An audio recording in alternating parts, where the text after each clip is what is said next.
The killing of a wealthy Canadian couple made headlines around the world. Then the news they had been found hanging by men's belts next to their indoor pool, with no apparent motive, deepened the intrigue. So who were Barry and Honey Sherman? In an unpublished 1996 memoir, Barry Sherman wrote he had always been very conscious of my personal mortality. His unfinished musings only became public because of a court case. They revealed a man with strong beliefs, that there is no God, free will is an illusion, and life has no meaning or purpose. But Sherman thought these memoirs may one day be of interest to others, a perhaps arrogant belief, he wrote. Now, the text offers some insight into a couple whose mysterious deaths have captured worldwide interest and left those who knew them grief-stricken and dumbfounded. In mid-December, 75-year-old Barry and his wife Honey, 70, were found dead in their Toronto home. Police confirmed this month their death is being investigated as a targeted double murder. They were found strangled, fully clothed on the deck of their indoor pool, hanging by belts. Authorities have so far offered no suspects and no motive for the suspected killings. More than 10,000 people, including Prime Minister Justin Trudeau and Ontario Premier Kathleen Wynne, attended the funeral. The turnout was unsurprising. The Shermans had amassed a personal fortune estimated at $3 billion. They had touched much of Canada, whether through the impact on Canadian healthcare of Apotex, Inc., the generic drug empire Barry founded, or through the millions they gave away in philanthropy. At their funeral, their son Jonathan called them yin and yang. They completed a circle that encompassed everything important about what it means to be human, he said. Neither one perfect but together wholly balanced and exceptional. Barry was a self-described workaholic, someone who brought business files with him on vacation. He was an ardent atheist, an aggressive businessman, and a loving, though often absent father.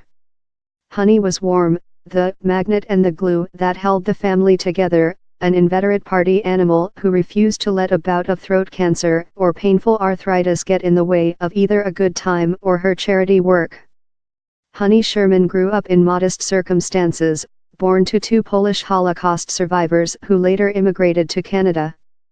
Barry Sherman was born in Toronto in 1942, and though he didn't excel at school early on, it was clear he was a brainy child.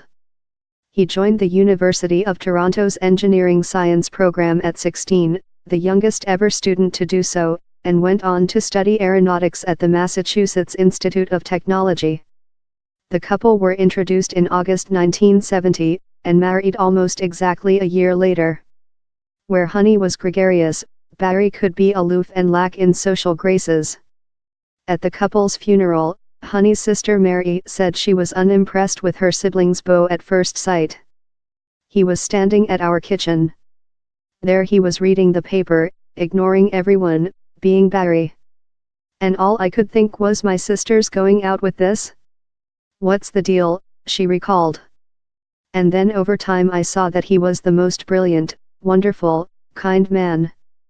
The couple had 4 children, 3 through surrogacy after Honey had a series of miscarriages.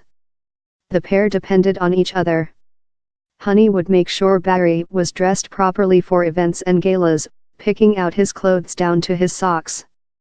At the funeral, Jonathan remembered his father on a family trip driving around in a Jeep in Israel looking for Mom's lost wallet, and her lost keys, and her lost sunglasses, and her jacket too. You were like a lock and a key, each pretty useless on your own. But together you unlocked the whole world for yourselves, and for us, and so many others. The Shermans' philanthropy created an undeniable legacy. They donated multiple millions of dollars to hospitals, Jewish organizations, universities, and charities like the United Way.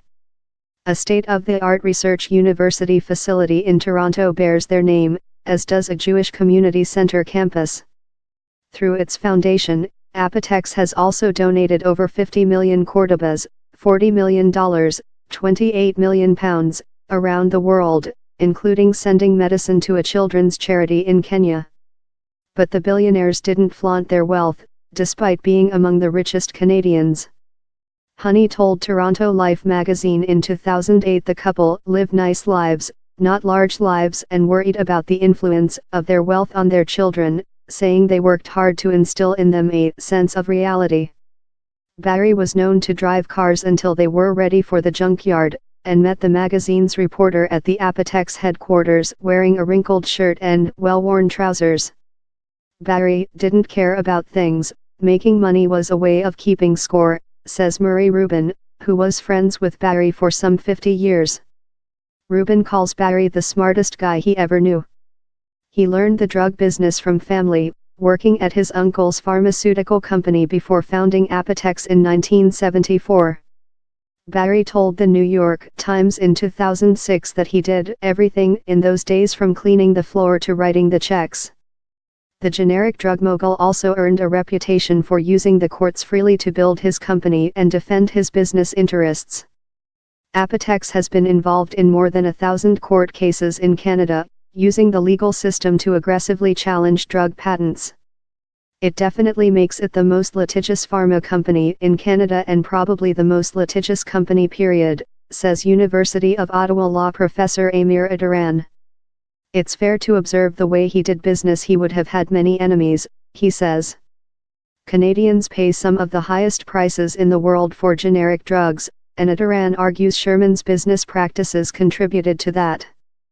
Apotex did not respond to a request for comment.